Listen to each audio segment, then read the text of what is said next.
Halo semuanya, apa kabar? Ketemu lagi di The Leaders by Bloomberg Technos bersama saya Dita Erlinda. Nah, ini sudah terlihat backgroundnya, saya sedang berada di Singapura, tepatnya di Merlion Park. Nah, mau ngapain saya ke Singapura? Nah, nanti saya akan berbincang dengan salah satu CEO termuda dari Pertamina Group. Siapa dia dan apa yang akan kita obrolin? Jangan kemana-mana, ikutin saya terus.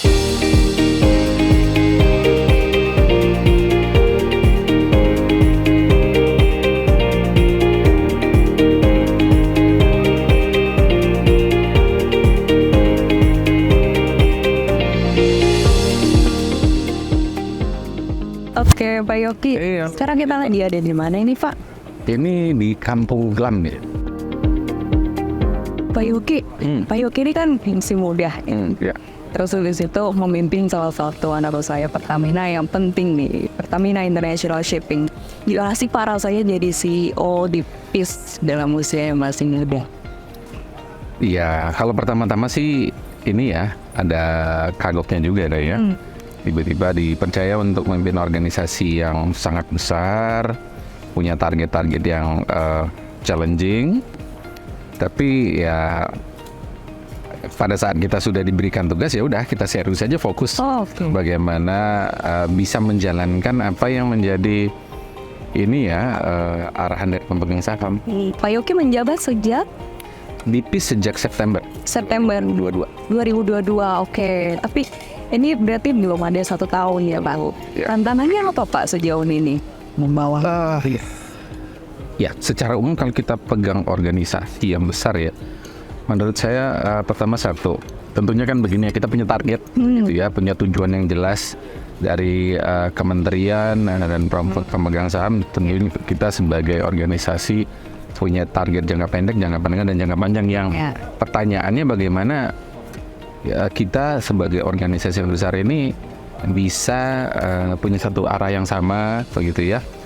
Tentunya sebagai pimpinan bagaimana mengajak seluruh elemen paham, oke, ini target kita, kayak gitu ya.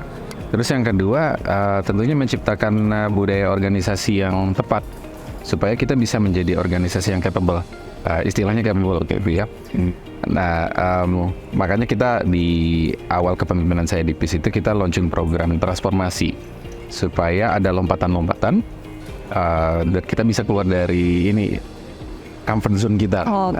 Bapak ini kan masih muda juga, dia masih muda. Terus tadi ada budaya korporasi yang mau dibawa. Nah, ini semangat apa sih, Pak, yang mau ditularkan ke PIS?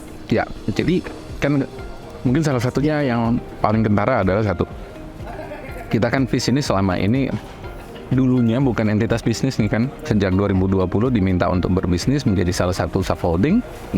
Artinya satu mentalitas yang paling ketara adalah bagaimana kita benar-benar bisa menjadi entitas yang berorientasi kepada customer, pasar, dan tentunya juga kita punya standar kualitas dalam melayani, begitu. Jadi memang ada shifting yang luar biasa dari sebelumnya fokus kita lebih ke operasional, sekarang tidak hanya operasional tapi juga bagaimana kita bisa melayani customer lebih baik. Itu pertama.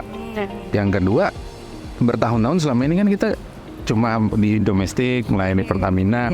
Nah, sekarang kita harus keluar dari comfort zone kita harus untuk tumbuh.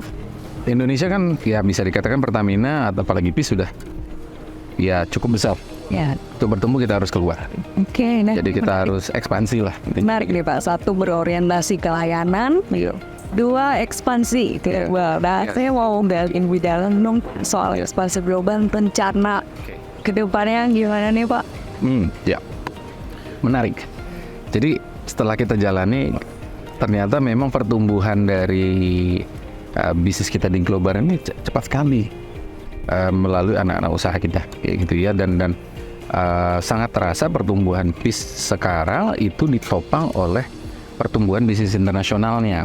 Karena kenapa? Bisnis di domestik ini kan sudah bisa dikatakan cukup saturated, share-nya PIS sudah cukup besar, dan pertumbuhan angkutan kita benar-benar sangat bergantung kepada demand energi di dalam negeri yang sudah sangat ya terukur, apalagi ini dengan ada transisi energi, tentunya kebutuhan untuk angkutan BBM, LPG dan minyak mentah ini kan tentu lambat laun mulai agak tergerus. Nah, dan oleh karena itu kita benar-benar mengoptimalkan vehicle kita di luar negeri, dalam hal ini PIS Asia Pasifik sebagai anak usaha kita di Singapura. Dan yang akhir tahun lalu kita buka baru cabang di Dubai, PIS Middle East, yang soon mudah-mudahan akan menjadi anak usaha untuk mengcover wilayah Middle East dan Barat. Oke, akan spin off berarti ya? Enggak sih, akan kita jadikan anak usaha. Itu. Dan tentunya bukan cuma mendirikan, tapi memang resources kita banyak alokasikan ke situ. Jadi kalau bicara ekspansi, tentunya kita harus inline juga dengan rencana investasi. Nah, investasi yang kita lakukan, kita melakukan pembelian kapal-kapal baik second hand maupun baru yang akan kita gunakan untuk international business melalui anak-anak usaha ini, dan kita juga aktif melakukan M&A. Jadi ada beberapa perusahaan-perusahaan internasional yang cocok dengan lini bisnis kita, dengan strategi kita yang sedang kita jajaki sekarang.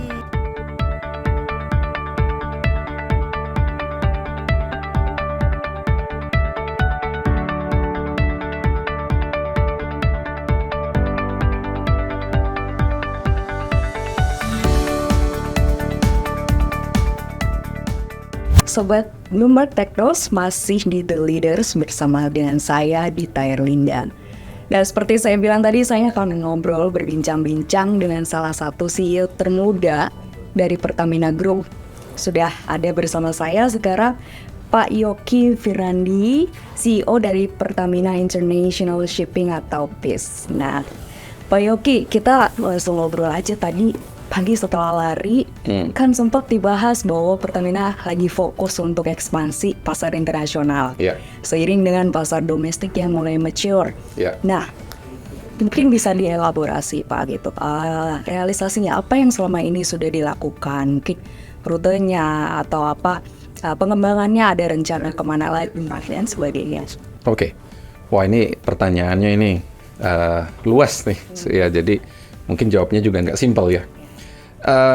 Tadi kan kita waktu sarapan ngobrol, udah mature, kita harus going out ya, kayak gitu, go global kayak gitu ya. Jadi ini jadi pemain regional dan international player untuk di sektor shipping and marine logistic.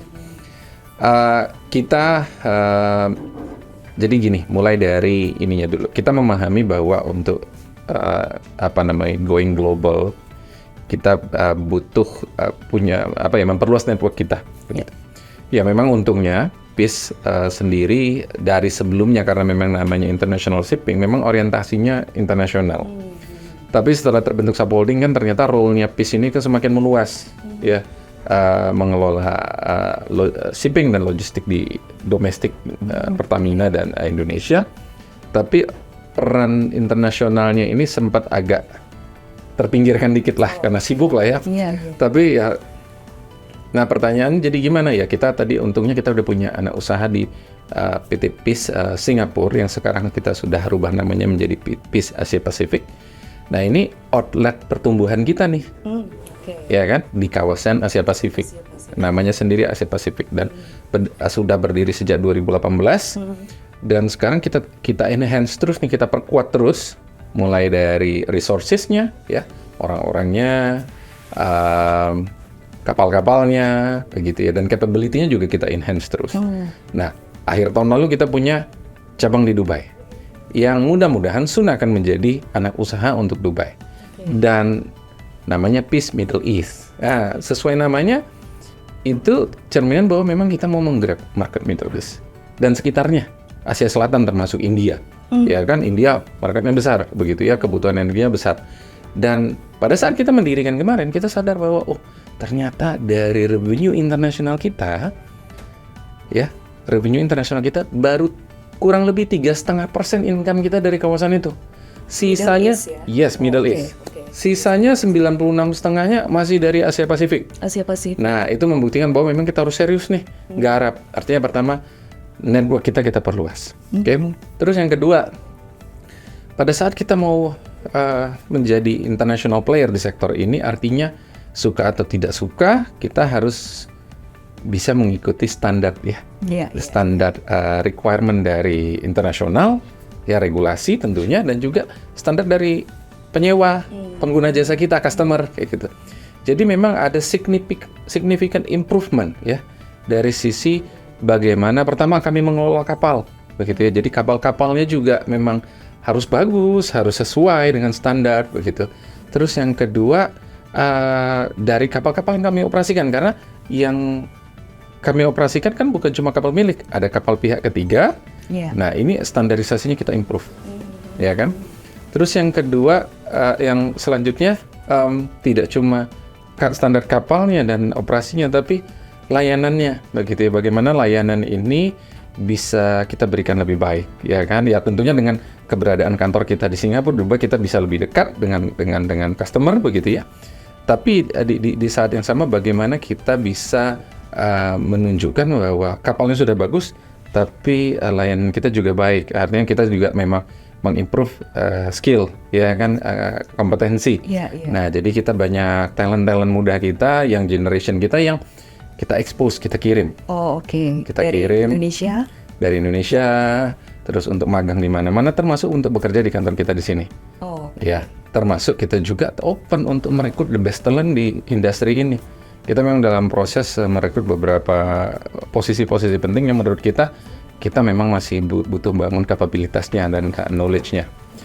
Nah, tentunya begini, untuk ke depan pertanyaannya kan, oke, kita sudah keluar nih, kapalnya udah bisa.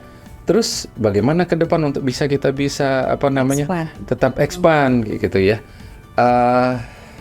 Betul, memang core kita masih di oil and gas, tapi kita juga mulai harus bisa membuka diri untuk another opportunity. Begitu ya. Ada another opportunity yang dalam artiannya ini, ada bisnis apa lagi sih yang kira-kira masih related nih? Berarti ada peluang untuk masuk ke luar migas. Iya, petrochemical, masih liquid kan, kayak gitu ya. Terus biofuel, kayak gitu ya. Ya seperti FAME atau metanol dan lain-lain begitu. Itu sangat sangat relevan. Tinggal bagaimana kita bisa menyiapkan, artinya kan banyak hal, teknikalnya, kapalnya, network, customer, dan lain-lainnya gitu ya. Tapi juga kita berpikir beyond dari yang muatan cair nih. Yang kita tahu sekarang, future energy seperti apa? Nanti kan sudah akan ada hydrogen, ada amonia, begitu ya. Dan kita sudah mulai ke situ. Sudah mulai deh. Sudah mulai, seperti amonia kita sudah ada kapal yang memang ini kapal yang memang bisa untuk angkut amonia. Walaupun sekarang amonia masih dalam tahap awal ya, tapi ini cukup promising menurut saya ya, begitu ya. Menarik Pak, sebelum saya elaborasi lebih jauh soal diversifikasi tadi. Saya mau tanya dulu nih, marketnya sekarang tadi masih didominasi Asia Pasifik, sama sekarang udah mulai masuk ke Timur Tengah, Middle East. Mungkin bisa digambarkan Mbak tantangan di masing-masing region gitu, dan apakah ada region baru nih yang mau dibidik gitu sebagai tindak lanjut dari ekspansinya? Oke. Cara general kalau saya lihat begini, pada saat kita ingin masuk ke satu kawasan kayak gitu ya, untuk berbisnis satu wilayah atau market baru ya, memang tentunya kita harus kenal market itu ya. Kita nggak bisa cuma kami mau market Eropa terus cuma suddenly cari potensi, enggak. Menurut saya mungkin ya short term bisa, 1-2 hal bisa, tapi untuk bisa sustainable bertumbuh begitu ya, dan benar-benar menjadi pemain yang signifikan di kawasan itu, ya memang kita harus invest waktu, invest resources. Seperti apa yang kami lakukan di Middle East, benar-benar cuma tahap awal adalah untuk acquire information ya, build the network. Kita nggak muluk-muluk langsung, kami mau langsung tumbuh, customer-nya banyak, revenue naik, enggak. Tahap awal kita tahu bahwa untuk bisa, apalagi bisnis kami B2B begitu ya, untuk build relationship, understanding the market, ya kita harus invest waktu untuk gain experience, gain knowledge begitu ya, sehingga kita benar-benar tahu bahwa apa sih key ingredients untuk bisa sukses di kawasan itu. Misalnya sekarang case-nya Middle East. Ya minimal pertama mengenali siapa sih yang penyewa kita, klien terbesarnya siapa, terus apa yang menjadi value proposition untuk mereka supaya mereka mau gitu menggunakan jasa kita gitu. Nah, untuk Asia Pasifik tentunya kita udah hampir 5 tahun nih kan di Singapura, belum lagi keberadaan Indonesia di Asia Tenggara ini kan Pertamina cukup dikenal. Tapi geser ke belahan sana, ya mungkin cuma 1-2 yang tahu kita. Nah ini kita harus mengenalkan kan. Nah jadi menurut saya tahap awal itu. Jadi challenge-nya adalah memang ya kita butuh waktu. Ya. Tapi secara growth sejauh ini gimana Pak? Khususnya untuk yang Middle East ya. Kalau Asia Pasifik saya yakin udah ini market. Sekarang begini, kalau kami melihat dari sisi kami begitu ya, dari sisi kami pertama satu ya, potensi itu ada. Kita sudah mulai mendapatkan employment, kita mendapatkan customer, walaupun belum signifikan. Karena at the end of the day kita butuh aset untuk melayani. Karena orang bilang, oke, saya punya, mana kapalnya? Gitu, nggak ada. Nah makanya sebenarnya salah satu poin untuk bertumbuh kami harus invest. Ya. Nah, jadi tapi sebelum ke sana saya bilang bahwa kita tahu bahwa kawasan Middle East ini adalah sumber energi terbesar. Mereka produser energi terbesar yang membutuh ditransportasikan. Dan di sekitar situ market besarnya ada Eropa. Eropa tentu pasti mereka lani. Asia Selatan seperti India dan negara-negara sekitar. Afrika mungkin marketnya masih limited begitu ya. Tapi juga bahwa dari Middle East ini kan ekspor energinya sampai ke Far East. Begitu ya. Jadi itu yang kita lihat bahwa kita tahu ini potensinya besar. Cuma tinggal bagaimana masuk ke sana dan related untuk bisa kita expand selain membangun kapabilitas dan lain, ya kami harus invest. Sejauh ini ngomong-ngomong soal tadi invest dan memiliki kapal, ini sekarang armadanya berapa sih Pak? Kalau jadi grup kita kan besar sekali gitu ya. Kalau kita berbicara yang fokus di kapal untuk angkutan ya, carrier ya, PIS itu sekarang mengoperasikan kurang lebih hampir 300 kapal. 300. Di seluruh dunia. Carrier ya? Dari 300 kurang lebih 396-nya milik. Kapal milik, posisi saat ini 96 milik. Dan kami expect dalam beberapa tahun ke depan kapal miliknya akan terus tumbuh. Jadi jumlah kapal yang akan kita operasikan pasti soon akan lebih dari 300 kapal. Mungkin bisa ada targetnya gitu Pak dari. Jadi sebenarnya mungkin kalau kita sudah mengkalkulasi, sebenarnya kita menargetkan kapal milik kita karena memang juga ada peremajaan ya, ada beberapa kapal yang sudah harus masuk usia scrap.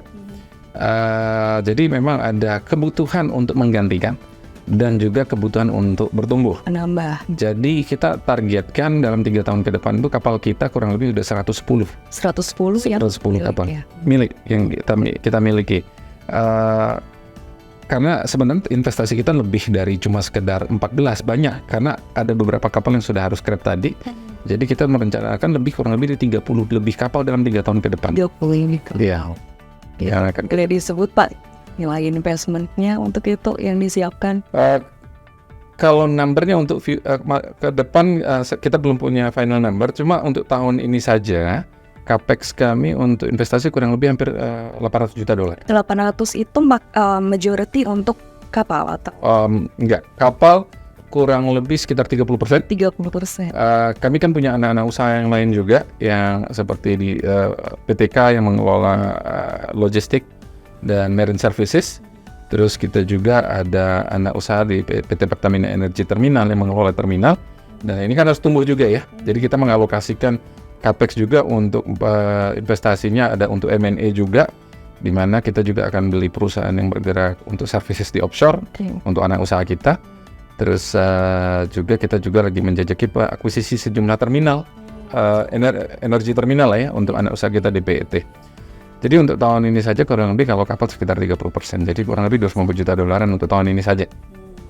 Total ya Pak itu? Untuk tahun ini saja. Oke. Tadi mengenai pasar Middle East ini saya masih penasaran nih. Memang potensinya besar, meskipun pertumbuhannya mungkin belum se-eksponensial di Asia Pasifik.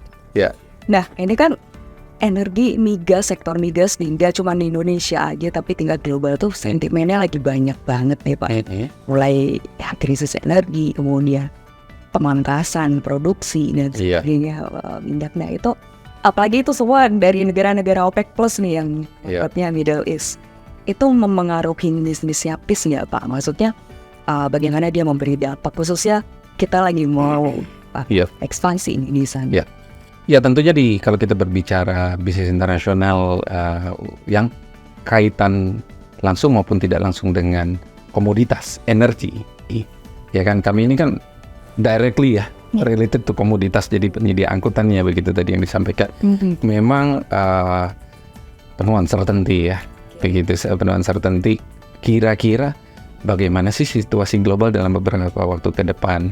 Di satu sisi kita tahu ada recovery pasca pandemi, Iya. ya, di mana aktivitas ekonomi di sejumlah negara sudah mulai tumbuh lagi, begitu ya, negara seperti Cina sudah open lagi, begitu. Tapi di saat yang sama ada kekhawatiran resesi yang pasti akan menghambat pertumbuhan ekonomi, apalagi di belahan barat kan itu kan yang menjadi ini apa namanya dilema. Iya.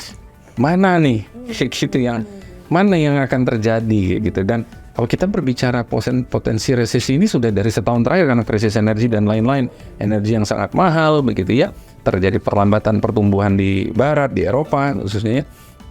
Tapi kita melihat nih ternyata pertumbuhan demand contoh minyak mentah nih, ini sudah mulai tinggi lagi kayak gitu.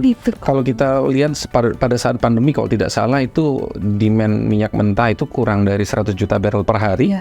Ini sudah lebih dari 100 juta, sudah recover, dan bahkan ada prediksi yang memperkirakan dalam beberapa tahun ke depan akan tembus lebih dari 105 juta barrel per hari. Oke, berarti meskipun ada sentimen pemangkasan produksi dan sebagainya, mungkin beberapa ada juga gangguan logistik atau permintaan yang turun dari Cina nih, Wan.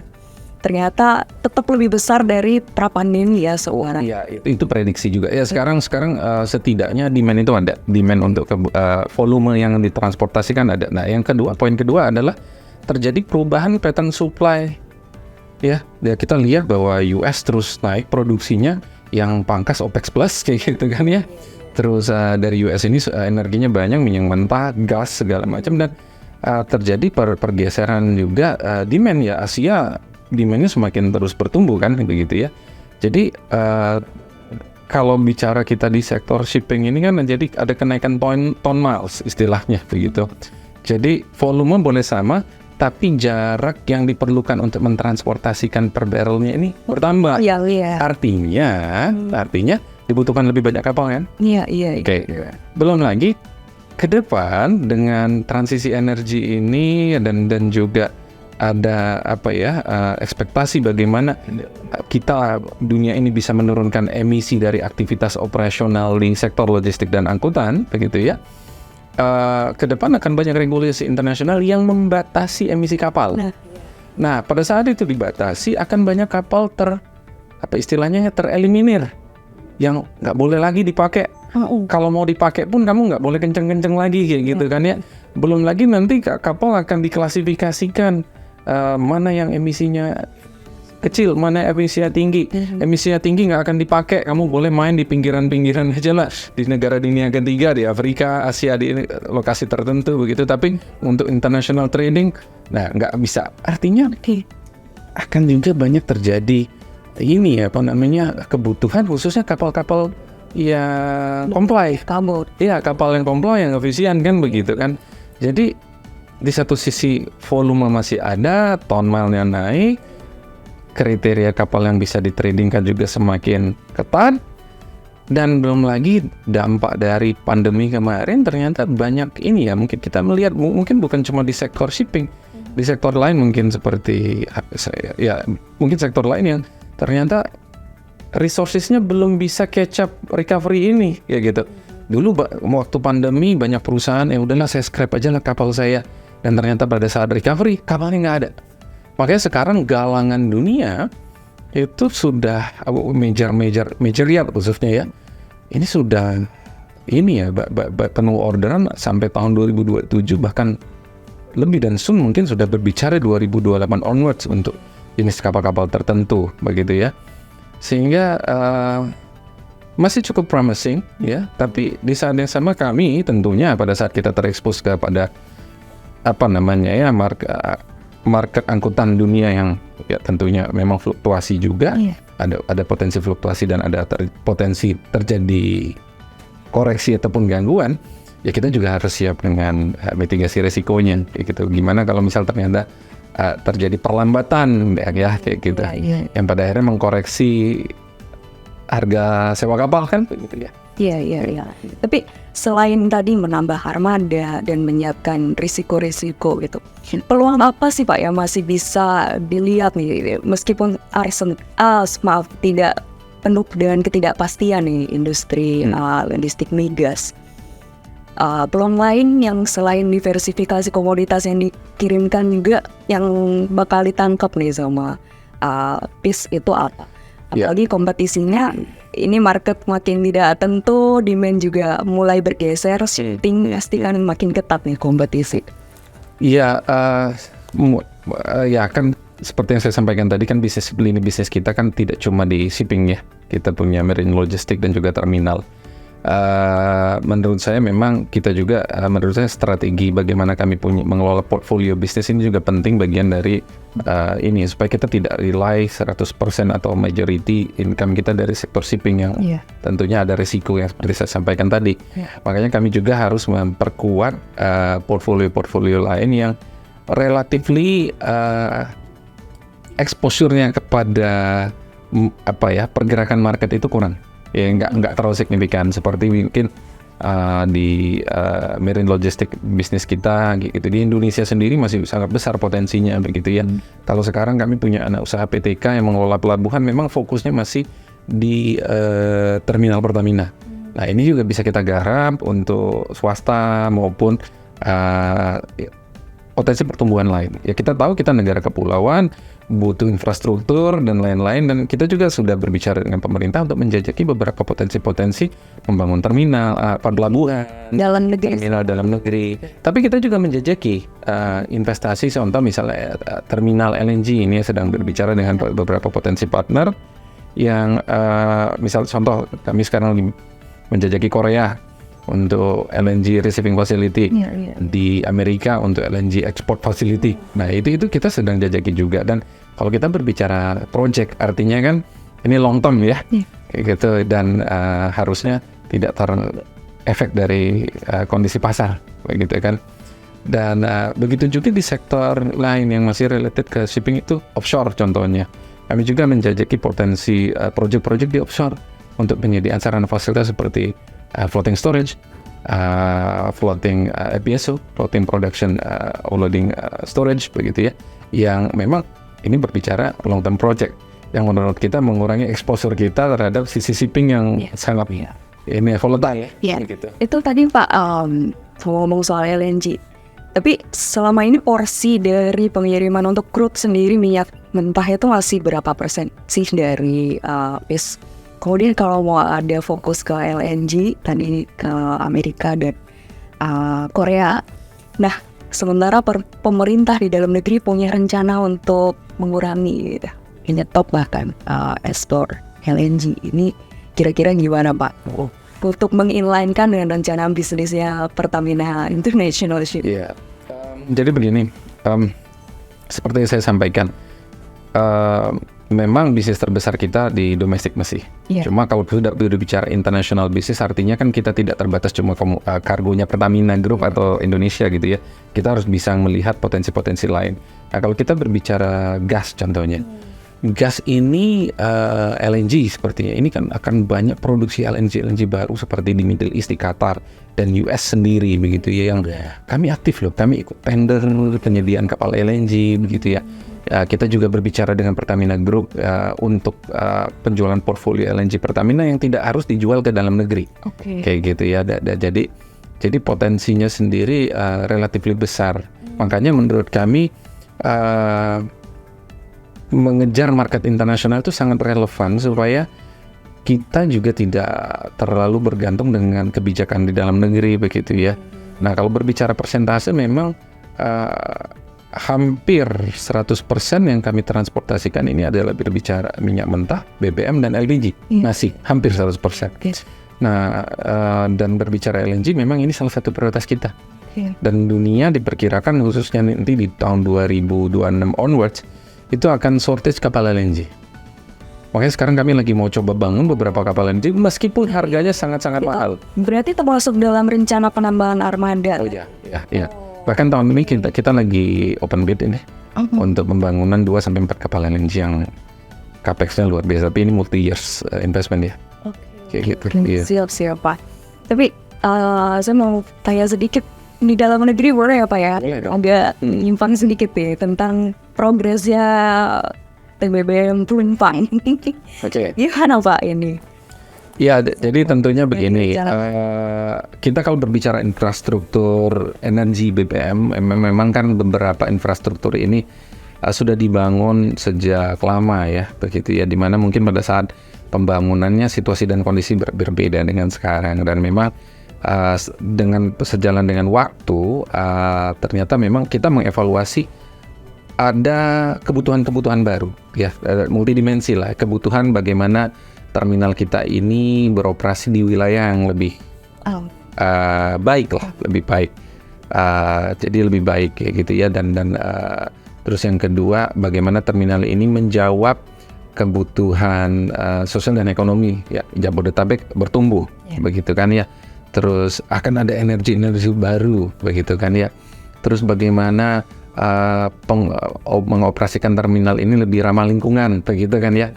Nah, makanya ini kita sudah dapat mandat nih dari Pertamina, langsung dari Ibu Nike sebagai Dirut Pertamina, meminta kita mengembangkan konsep terminal baru untuk mensupport wilayah Jabodetabek khususnya. Makanya kemarin kita sudah menyelesaikan studi tahap awal untuk membangun Jakarta New Green Terminal. Kita sampaikan itu di kawasan Kalibaru yang saat ini kembangkan oleh Pelindo. Iya. Nah, makanya kami namakan ini Project Horizon X. Jadi Horizon yang memang jangka panjang begitu kan ya. X itu artinya ya sesuatu yang baru lah kayak gitu kan ya.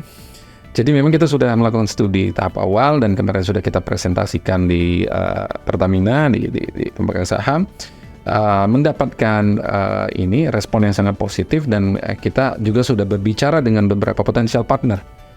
Potensial partner dalam hal ini ya, bisa jadi potensial penyewa ya, pihak yang bisa menyewa atau terlibat di proyek tertentu menjadi partner, atau juga investor atau juga lender, begitu ya, kira-kira yang bersedia membiayai proyek. Dan tentunya kita juga udah engage dengan pemilik lokasi dalam hal ini Pelindo, bagaimana kira-kira proyek ini bisa kita realisasikan, dan soon kita akan mulai menyusun feasibility study-nya. Jadi mudah-mudahan kalau tidak ada perubahan dari sisi strategi dan dan hambatan dari sisi regulasi tentunya, mudah-mudahan 2027 kita bisa lihat Jabodetabek juga terminal baru. Oh, oke. Commercial operation bisa ya. Yes. Target kita demikian. Dan di situ kita akan employ the best technology, bagaimana terminal ini dioperasikan dengan standar terbaik, dengan efisien, dan tentunya kita berbicara teknologi involved di situ gitu. Mungkin lebih sedikit orang terlibat, lebih aman, lebih handal begitu ya. Dan tentunya pasti emisinya lebih rendah. Nah, itu cita-cita, makanya namanya New Green Terminal begitu ya. Nanti saya tertarik untuk membahas lebih jauh soal green business ya. Tapi saya backward sedikit lagi tadi, kembali lagi ke soal rencana-rencana investasi. Dalam jangka pendek paling nggak itu kan banyak tadi yang mau dilakuin, termasuk menambah armada, comply dengan kebutuhan nasional, diversifikasi dan sebagainya. Nah, strategi pencarian dana nih Pak. Salah satu yang kami dengar adalah rencana untuk menjadi perusahaan TBK. IPO, mungkin bisa dikasih kisi-kisi Pak soal rencana tersebut. Ya, tentunya kalau kita berbicara untuk short term ya, kita standar lah ya, kita mencari dana melalui corporate loan, ataupun kita akan terbuka juga untuk menerbitkan bond begitu ya. IPO is intermediate strategi kita juga ya.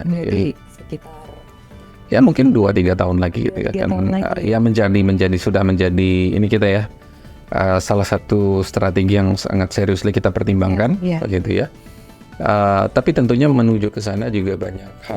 Domestically kan? Ya betul, banyak hal yang harus kami prepare, begitu ya. Jadi kita sedang build our equity story untuk bisa menuju IPO ya mungkin somewhere 2025 atau 2026. Mungkin udah ada target seperti berapa yang mau digalang, kemudian tadi ada rencana M&A itu mungkin dengan siapa, lalu ya nanti dana yang akan dialokasikan untuk apa gitu. Ya. Khususnya yang dari IPO. Iya, kita belum sampai ke level detail seperti itu begitu ya. Memang fokus kita memang sekarang masih lebih bagaimana memperkuat ini ya fondasi dari BIS sendiri. Kalau berbicara 2023, tapi memang semester 2 2023 ini kita sudah mulai berbicara lebih seriously tentang IPO. Lebih serius dalam artian kita sudah mulai akan build the team kayak gitu, prepare our equity story untuk pada saat kita 2025 itu clear kenapa kita IPO, berapa besar ya kan ini penggalangan dan ini itu kan dan lain-lain begitu ya.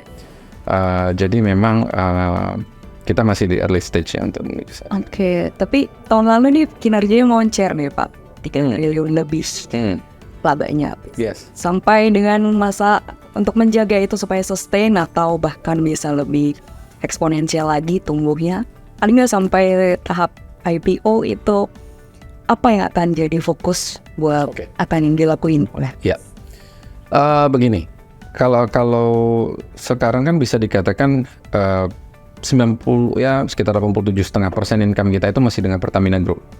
Oke. 12%-an dari third party. Dan number ini sebelumnya tahun lalu kurang dari 10% third party, sekarang udah bertumbuh. Nah, menurut saya begini, ya bisa dikatakan sebenarnya bisnis sebagai anak dari Pertamina ini kan blessing juga untuk kami, di mana Pertamina sangat besar, di mana dan secara tidak langsung kami punya captive market yang cukup besar yang menjadi anchor dari bisnisnya PIS sendiri. Anchor dalam artian bisnis ini stabil, ya, sustain dan pertumbuhannya tetap ada, meskipun secara margin mungkin tidak semenarik pada saat kita berbisnis internasional, ya karena memang ini ya terkait dengan peran Pertamina sendiri ya untuk menyalurkan energi di wilayah Indonesia dengan dengan biaya seekonomis mungkin. Jadi memang kita juga harus bisa mensupport amanat pemerintah tersebut ya. Untuk angkutannya pun harus efisien. Nah, tapi justru karena ini anchor yang kalau bicara anchor artinya kita punya solid foundation yang harusnya memberanikan kita untuk punya portfolio bisnis yang agak berbeda. Portfolio bisnis yang secara resiko lebih tinggi, tapi juga memberikan return yang lebih baik. Nah, artinya memang kita harus ada keberanian tadi melalui ya anak usaha kita kan kita jajaki project-project di luar, customer baru. Dan yang kedua untuk sustain bertumbuh ya kita harus investasi harus dilakukan. Tapi challenging part-nya adalah sekarang market shipping yang lagi sangat strong ini diikuti dengan harga aset yang sangat mahal. Jadi kami harus tumbuh, harus invest, tapi harus selectively memilih. Jangan kita invest di saat yang salah, kayak gitu, atau membeli aset yang tidak tepat pada saat market terkoreksi. Kita ini investasi kita kok sulit balik ya, kayak gitu ya. Jadi memang sebuah trade-off, harus tumbuh, tapi tumbuh melalui jalur yang mana di aset apa, bisnis apa, kayak gitu ya, yang kira-kira punya prospek yang cukup cerah. Sudah terpetakan ya Pak Tony? Sudah kita sudah melihat memang ini again ya ini prediksi ya begitu ya, ini memang ke depan ini seperti LNG dan angkutan LPG itu diperkirakan akan masih cukup strong dalam beberapa tahun ke depan, dan ini sangat terlihat dari harga aset yang terus-terusan naik. Contoh ada satu aset yang kapal LPG carrier yang kita salah satu yang paling besar dan paling modern saat ini Itu kita akuisisi di akhir tahun lalu, kita beli di 90 jutaan waktu itu. Sekarang harga aset itu udah lebih dari 100 juta. Jadi dari kita sudah ada capital gain dari harga asetnya sendiri. Belum lagi dari harga sewa dan lain-lain. Nah ini kita mau beli lagi, waduh udah naik lagi kan begitu kan. Itu bagaimana market sangat bullish terhadap potensi angkutan gas ya, begitu. Dan LNG sendiri, kalau kita lihat galangan-galangan di Korea Jepang, itu orderan kapal gas dan LPG. Tapi ada potensi nggak sih Pak pertumbuhannya akan mengalahkan crude ke depannya nih? Kalau growth yes, definitely sekarang pertumbuhannya, growth rate-nya lebih tinggi sekarang ya, demand untuk angkutan itu.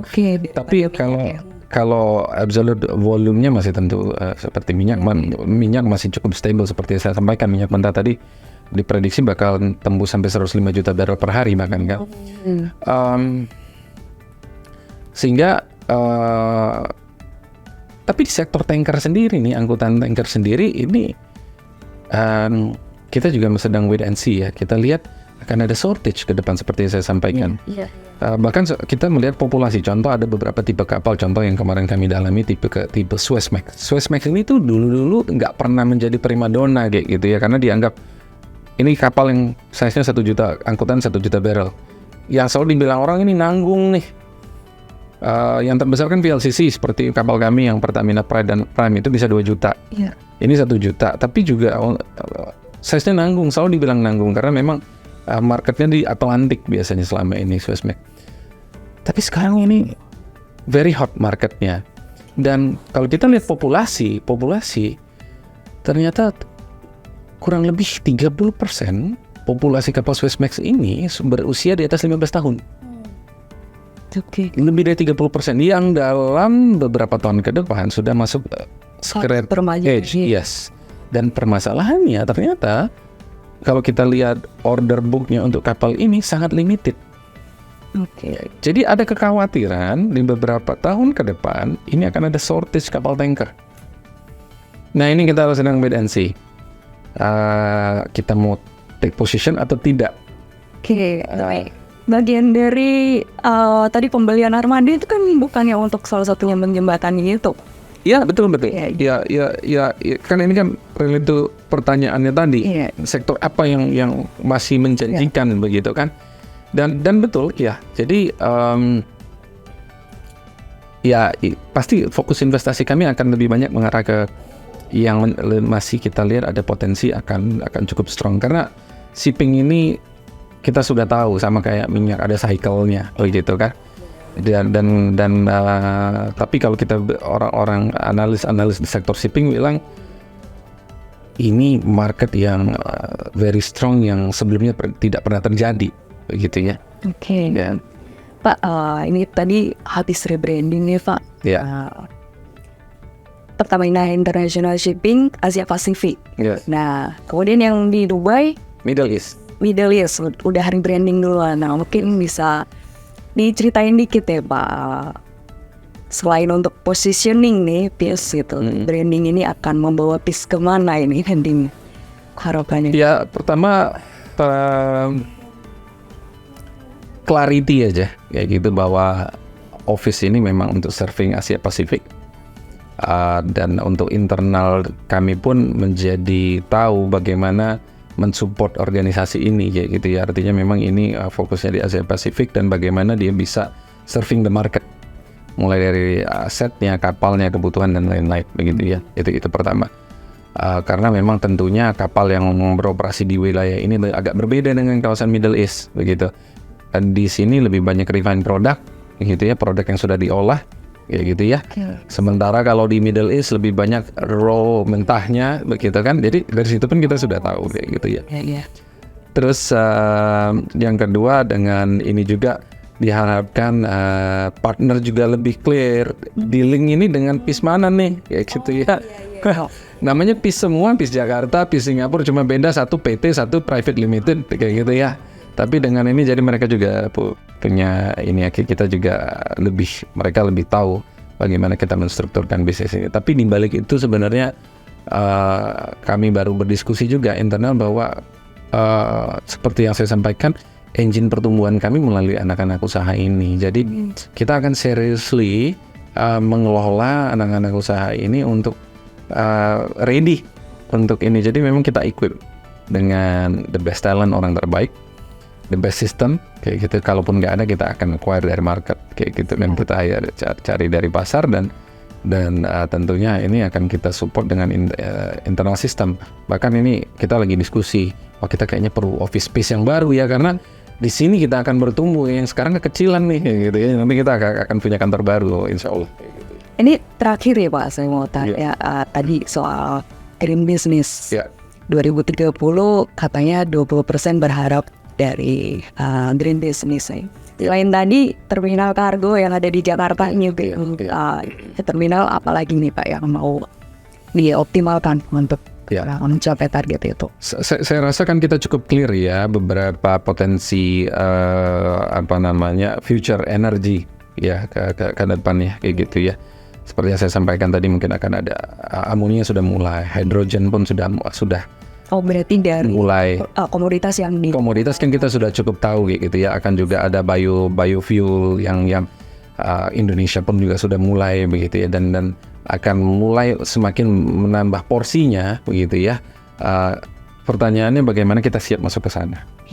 Jadi dari sisi teknologi atau aset yang kami investasikan pun kami sudah prepare untuk siap bisa mengangkut itu. Contoh kapal LPG yang baru saya cerita itu kapal LPG tapi amonia ready.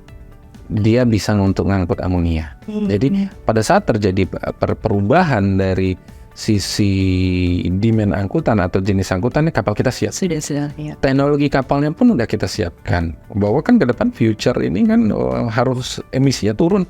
Kapalnya juga nggak boleh lagi conventional engine. Engine-nya pun sudah pakai the latest engine yang dual fuel. Conventional fuel dengan future fuel. Itu udah kita siapkan. Memang ada beberapa pilihan sekarang dunia begitu ya. Nah, selain itu kita juga aktif meng-approach market atau players yang memang sudah mulai melirik, sudah mulai masuk ke sektor ini.